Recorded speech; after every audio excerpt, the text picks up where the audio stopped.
Hi everybody, and welcome to our module on phenylalanine and tyrosine. In this module, we're going to focus in on two amino acids, phenylalanine and tyrosine. And the reason these two amino acids are so important is because they're involved in several different metabolic pathways. And in addition, there are a couple of different metabolic disorders that result from deficient metabolism of phenylalanine and tyrosine. So these are important amino acids for the synthesis of several neurotransmitters, including dopamine, norepinephrine, and epinephrine. They're also used in the pathway by which we synthesize thyroid hormone and melanin. Their metabolism involves several important vitamins and cofactors, which we'll discuss in this module. And then finally, there are three metabolic disorders that involve metabolism of phenylalanine and tyrosine, and those are phenylketonuria, albinism, and alkaptonuria. Phenylalanine gets its name because its molecular structure is the same as alanine with a phenyl group added. This is the structure of alanine on the left side of the screen, and on the right is the structure of phenylalanine, and the difference is the addition of this phenyl group right here. Phenylalanine is an essential amino acid. You must consume it in your diet. The body cannot synthesize it de novo. And the first step in phenylalanine metabolism is to convert it to the amino acid tyrosine. And this is an easy way to remember that tyrosine is therefore non-essential because it can be derived from phenylalanine. The enzyme that converts phenylalanine to tyrosine is called phenylalanine hydroxylase, and its job is to add an hydroxyl group, an OH group, to phenylalanine. The difference between tyrosine and phenylalanine is the addition of this OH group right here. And phenylalanine hydroxylase requires a cofactor called tetrahydrobiopterin, and let's talk about that now. So tetrahydrobiopterin is often called BH4. It is a cofactor for phenylalanine metabolism into tyrosine. This is the structure of tetrahydrobiopterin on the screen here, and it will be converted into a molecule of dihydrobiopterin, or BH2, and in the process, it will convert phenylalanine into tyrosine. What happens is the molecule loses a hydrogen at this nitrogen group here and another hydrogen here, and as a result, we end up with a double bond in dihydrobiopterin. Now you need to regenerate BH4 in order to continue metabolizing phenylalanine, and that is done using an enzyme called dihydropteridine reductase and a molecule of NADH, which is converted into NAD. So putting this all together, phenylalanine is converted to tyrosine by phenylalanine hydroxylase. In doing so, it converts a molecule of BH4 into BH2, and then the BH4 is regenerated by dihydropteridine reductase using molecules of NADH. If you are deficient in the enzyme phenylalanine hydroxylase, you will be unable to effectively convert phenylalanine into tyrosine, and that will cause a condition called phenylketonuria, which is often abbreviated PKU. This classically results from a defective enzyme phenylalanine hydroxylase. That's called classic PKU. You can also develop this if you have a defective or deficient BH4 cofactor. We'll talk more about that in a minute. This is the most common inborn error of metabolism in humans. It results in the accumulation of phenylalanine, and in addition, there is a deficiency of tyrosine because you are not able to effectively synthesize tyrosine from phenylalanine. Now, sometimes when you measure tyrosine levels in babies who have PKU, it will be low normal, and that's because there is such a high level of phenylalanine that you are generating some conversion to tyrosine, but you will not have the level of tyrosine that you should have to match the high level of phenylalanine if you are deficient in the activity of this enzyme. The reason this is such a serious disorder is because when phenylalanine cannot be converted to tyrosine, it will be metabolized through alternative pathways. This will create metabolites which are toxic to children born with this condition. So there are alternative pathways for phenylalanine metabolism that result in the formation of substances called phenylketones. This is how this disorder gets its name. These phenylketones appear in the urine, hence the name phenylketonuria. And phenylketones include substances like phenylpyruvate, phenylactate, and phenylacetate, and these are all toxic to children who are born with a condition of PKU. A classic symptom of phenylketonuria is a musty smell in the urine. This comes from those phenylketones. They have a smell when they are present in the urine. In addition, babies born with this condition have CNS symptoms. They often have mental retardation. They can have seizures and they can have tremor. And then finally, these babies classically have pale skin and fair hair and blue eyes, and this is because they lack melanin. Melanin is synthesized from tyrosine, and these babies have poor synthesis of tyrosine because they cannot convert the phenylalanine into tyrosine. The way you treat phenylketonuria is through dietary modification. You restrict phenylalanine in the diet of children born with PKU. Now, unfortunately, phenylalanine is found in most proteins. It's an essential amino acid. So there are synthetic amino acid mixtures which are made just for children with PKU. You can actually monitor a phenylalanine level in the plasma of children with PKU to make sure they're not getting too much in the diet. In addition, these children have to avoid the artificial sweetener aspartame, which is found in Equal and NutraSweet. This is the structure of aspartame on the screen here, and it contains the amino acid aspartate linked to the amino acid phenylalanine. This is the phenylalanine over here. So if babies with this condition consume artificial sweeteners like aspartame, they will be consuming phenylalanine, which is bad for their condition. And then finally, another dietary modification you have to make is to consume tyrosine. It becomes an essential amino acid because you cannot synthesize it from phenylalanine when you're deficient in the enzyme. Maternal phenylketonuria is something that happens to women who have PKU and then become pregnant and consume too much phenylalanine. This has nothing to do with the fetus or the baby having PKU. It has to do with the mom having PKU and then eating too much phenylalanine while she's pregnant. The high levels of phenylalanine in the mother will act as a teratogen to the fetus, so the baby can be born with microcephaly and congenital heart defects. So women who have PKU have to have their phenylalanine levels carefully monitored while they are pregnant so that the baby doesn't develop birth defects. You can screen newborn babies by measuring a phenylalanine level. If you're going to do this, you need to wait until about 2 to 3 days after birth. That's because maternal enzymes may normalize the levels at birth, but after a few days, the baby has to start metabolizing it on its own. So a phenylalanine level after 2 to 3 days will represent the baby's ability to metabolize this amino acid. As I said before, classic PKU comes from deficiency of the enzyme phenylalanine hydroxylase, but you can also develop it from a deficiency of the BH4 cofactor.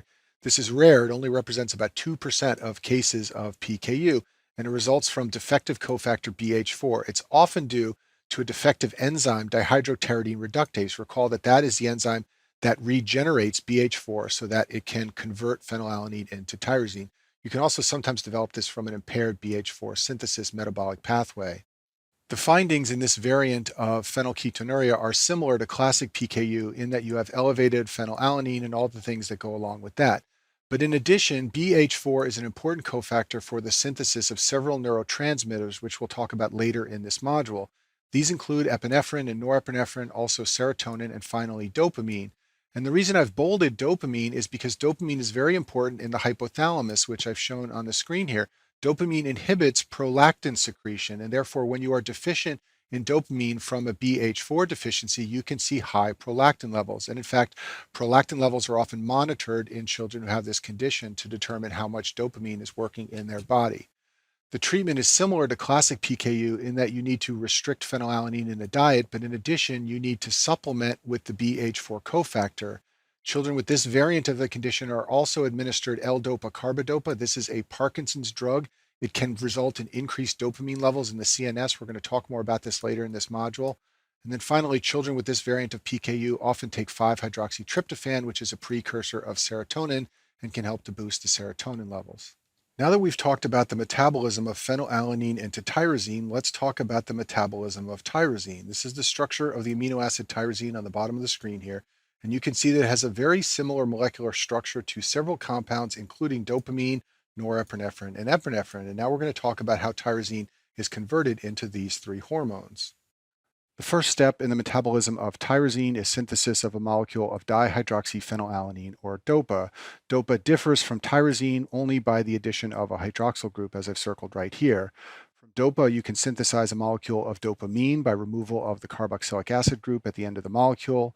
Dopamine can be converted into norepinephrine by addition of a hydroxyl group. And then finally, from norepinephrine, you can synthesize epinephrine by addition of one methyl group to the end of the molecule. So you can see that one structure on the screen here differs from another by a slight change to the underlying molecule.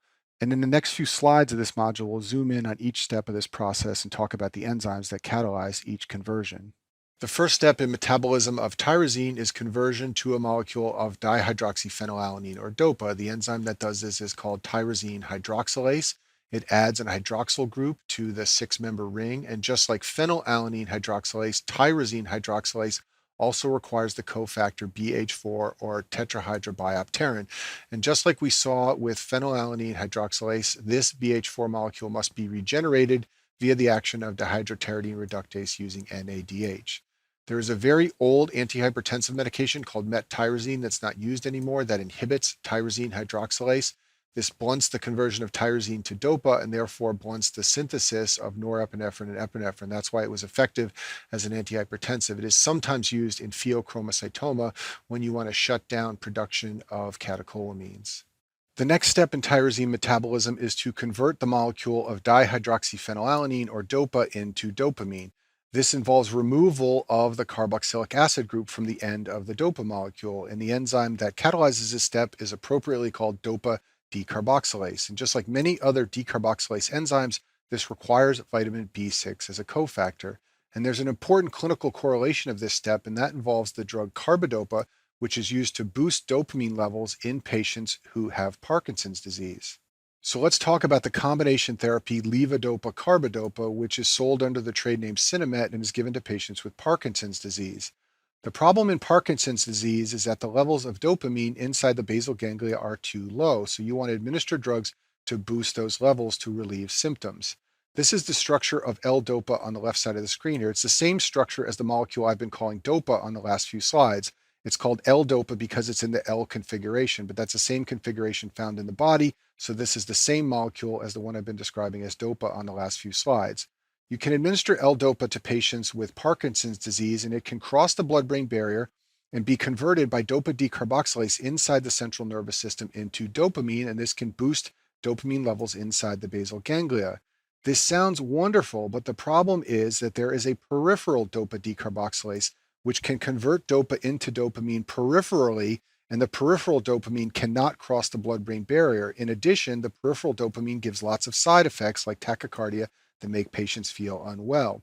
So concomitantly with the L-DOPA medication, a drug called carbidopa is given, which is an inhibitor of DOPA decarboxylase. Its job is to inhibit the peripheral conversion of L-DOPA into dopamine so that more of the L-DOPA can cross the blood-brain barrier and be converted to dopamine inside the central nervous system. And as I told you before, vitamin B6 is a cofactor for DOPA decarboxylase, so patients taking Sinemet for Parkinson's are advised not to take high levels of B6 because it can activate the peripheral decarboxylase enzyme and result in more conversion to dopamine peripherally. The next step in tyrosine metabolism is the conversion of dopamine into a molecule of norepinephrine. This involves addition of a hydroxyl group to dopamine. This is catalyzed by the enzyme dopamine beta hydroxylase, and this enzyme requires vitamin C as a cofactor. This is a very unusual reaction for vitamin C. Mostly when you think of vitamin C, you should think of the synthesis of collagen, but one other place it plays a role is in this reaction shown on the screen. The next step in tyrosine metabolism is conversion of norepinephrine into epinephrine. This involves addition of a methyl group to the end of the molecule of norepinephrine.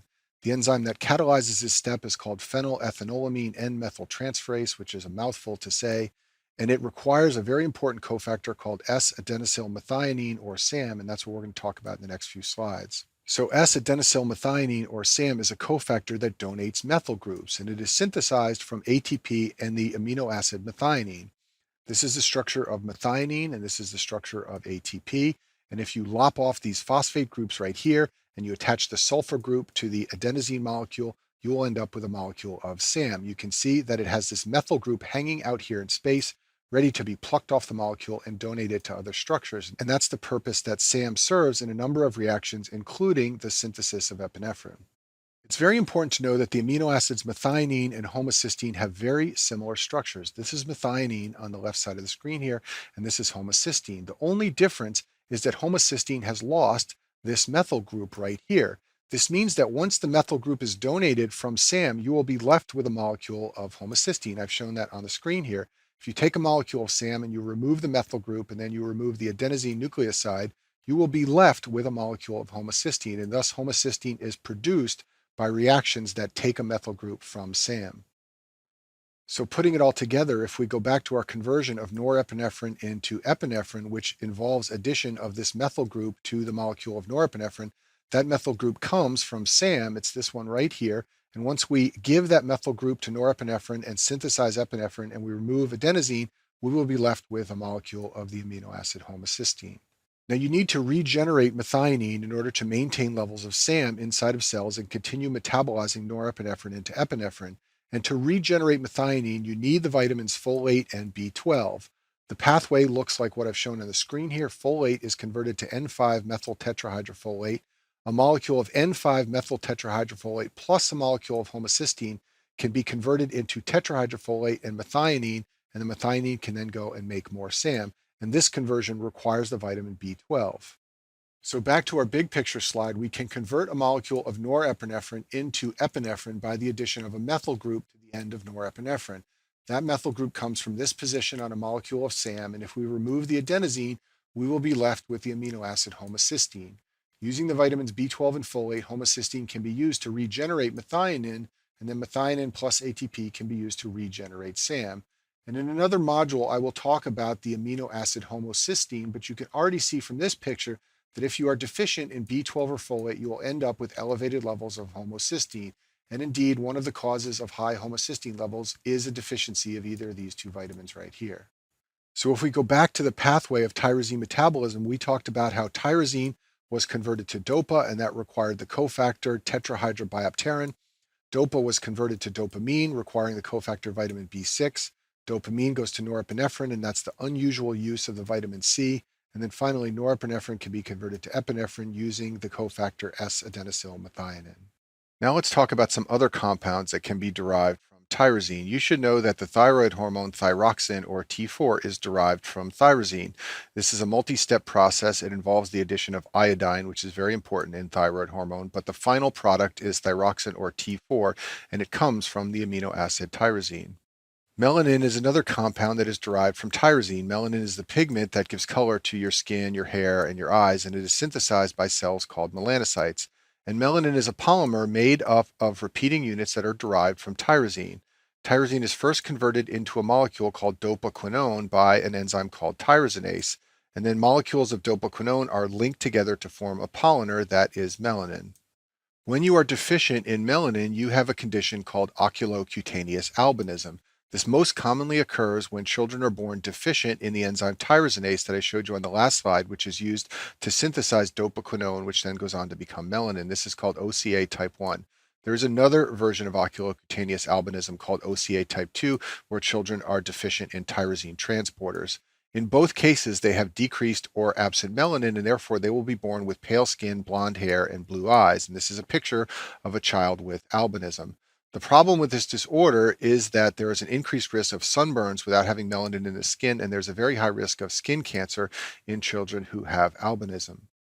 There is a rare immunodeficiency syndrome called Shediac-Higashi syndrome that results from dysfunctional lymphocytes like the one I've shown on the screen here. Shediac-Higashi is a microtubular dysfunction syndrome, and when the microtubules don't work, the lymphocytes cannot respond to infection, and there is a characteristic immunodeficiency that occurs. And I talk about this in the immunology modules in more detail, but the point I want to make here is that children with Shediac-Higashi syndrome also have oculocutaneous albinism. They have the type 2 OCA because they have a transporter defect because the microtubules are dysfunctional and therefore they cannot transport melanin normally. In addition, there is a rare variant of oculocutaneous albinism called ocular albinism, where there are blue eyes only without the pale skin and the blonde hair. Now let's talk about how tyrosine can be broken down inside of cells in the body. Tyrosine can be metabolized to a molecule called homogentisic acid, or HGA, and then there is an enzyme called homogentisic acid oxidase, which can convert HGA into fumarate and acetoacetate. Fumarate can enter the TCA cycle and become glucose, and therefore tyrosine is a glucogenic amino acid. In addition, acetoacetate is a ketone body, and therefore tyrosine is both glucogenic and ketogenic. And this is a good way to remember that tyrosine and therefore phenylalanine, which it comes from, are both ketogenic and glucogenic amino acids. If you are born with a deficiency of the enzyme homogentisic acid oxidase, you will develop a condition known as alkaptonuria. This is an autosomal recessive condition that results from high levels of homogentisic acid inside of tissues. The problem with high levels of HGA is that the molecules can polymerize and form a dark pigment. So people with this condition have pigment deposited in connective tissue throughout their body. This is a condition known as achronosis. If we go back one slide, this is the enzyme that is deficient in alkaptonuria, and therefore levels of HGA build up inside of the body and the molecules will polymerize, leading to the formation of dark pigment. A classic finding in children born with alkaptonuria is dark urine when the urine sample is left standing. So if you take a urine sample from a child and it is fresh, it will look yellow as you would expect, but after the sample has been left standing for a while, it will start to turn dark, and that's because those HGA molecules are polymerizing and forming dark pigment inside of the urine sample. The major cause of morbidity in this condition is arthritis. The pigment deposits in large joints like the knees and the hips, and the severe arthritis can be crippling in patients with alkaptonuria. There will be black pigment seen on biopsies of their cartilage and their joints. A classic X-ray finding is to see calcification in the intervertebral disc. This is an example of a patient with alkaptonuria and what their discs might look like. The urine discoloration is often seen in infancy. That's the classic finding I described at the top of the slide. The other symptoms, like arthritis, take many years to develop, so it's usually in the 20s to 30s when patients start to get arthritis and limitations from those symptoms. You can diagnose alkaptonuria by finding elevated levels of homogentisic acid in the urine or the plasma, and one of the treatments is dietary restriction of tyrosine and phenylalanine because those amino acids are metabolized into HGA. And this is the kind of thing they like you to know for step one because they like to test whether you understand the underlying biochemistry. I'll finish this module by discussing the breakdown of catecholamines like norepinephrine and epinephrine. You should know that dopamine and norepinephrine and epinephrine are often called monoamines because their molecules contain a single amine group. If we go back to this slide, you can see that dopamine has a single amine group, so does norepinephrine, and so does epinephrine, and hence all three are called monoamines. These monoamines are degraded by two enzymes. The first one is called monoamine oxidase. It converts the amine group into a COOH group. I'll show you a picture of that on the next slide. And the second enzyme is called catechol O-methyltransferase, or COMT. It transfers a methyl group to one of the oxygens. Epinephrine and norepinephrine are ultimately degraded to a molecule called vanillomandylic acid, or VMA. Dopamine, on the other hand, is degraded to a molecule called homovanillic acid, or HVA, and then HVA and VMA can both be excreted in the urine. And both of these molecules have the word vanilla in their name, and that's always seemed very strange to me and made it easy for me to remember that. Here's how dopamine is metabolized into HVA. Both MAO and COMT need to metabolize dopamine to convert it to HVA, but they can metabolize it in either order.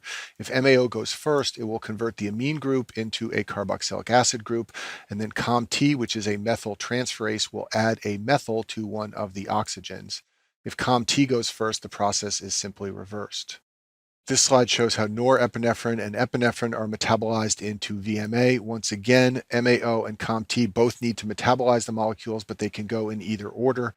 If COMT metabolizes them first, structures called metanephrines will be created. These are either normetanephrine or metanephrine, and MAO can then convert those molecules into VMA. If MAO goes first, it will create an intermediate called dihydroxymandelic acid, which COMT can then convert into vanillomandylic acid, or VMA. There's an important clinical correlation of these pathways, and that involves pheochromocytoma. Pheochromocytomas are tumors that generate catecholamines, and the majority of the metabolism of the catecholamines occurs inside the tumor. Therefore, lots of metabolites of catecholamines will be secreted into the plasma, and metanephrines are often measured for diagnosis. Usually you measure metanephrine and normetanephrine levels via a 24-hour urine collection. There was an older test that's not done that much anymore because it's less sensitive, and that was a 24-hour collection of VMA. And after the last two slides, you can now understand why measuring metanephrine levels or VMA levels in the urine will help you diagnose high levels of catecholamine turnover, as you would see in pheochromocytoma. There's some pharmacology that involves the MAO and COMT enzymes. In Parkinson's disease, there is a drug called selegiline, which is an MAOB inhibitor. There are also two Parkinson drugs called entacapone and tolcapone, which are COMT inhibitors. And all three of these drugs are administered to patients with Parkinson's disease to blunt dopamine breakdown and raise dopamine levels in the basal ganglia of patients with Parkinson's. In depression, there are some older antidepressants that are not used much anymore called MAO inhibitors. These are drugs like tranylcypromine and phenelzine, and they inhibit the MAO enzyme to raise dopamine and norepinephrine levels in the central nervous system. They also raise serotonin levels because, as we will see in another module, serotonin is also metabolized via the MAO enzyme. The last topic I'll discuss in this module is tyramine. Tyramine is a naturally occurring substance that is found in many of the foods that we eat. Tyramine is a sympathomimetic, meaning it causes activation of the sympathetic nervous system. This is the structure of tyramine at the top of the screen here. You can see that it has a very similar structure to dopamine, so it's easy to understand how tyramine could have many of the same effects as dopamine. And in fact, it's been shown that tyramine is taken up by presynaptic nerve terminals, and it induces the release of norepinephrine and therefore can raise the blood pressure. Now, normally when you eat foods that contain tyramine, they are metabolized in the GI tract. However, They are metabolized by the monoamine oxidase enzyme. Therefore, patients on MAO inhibitors can see the level of tyramine rise in their blood. This can raise the blood pressure and, in fact, can cause a hypertensive crisis. This is sometimes referred to as the cheese effect because tyramine is found in cheese and also in red wine and some meats. So patients on MAO inhibitors, especially the ones used for depression, who go out and have a big pizza dinner can find that they are in the emergency room with a headache from a hypertensive crisis. And that concludes our module on phenylalanine and tyrosine.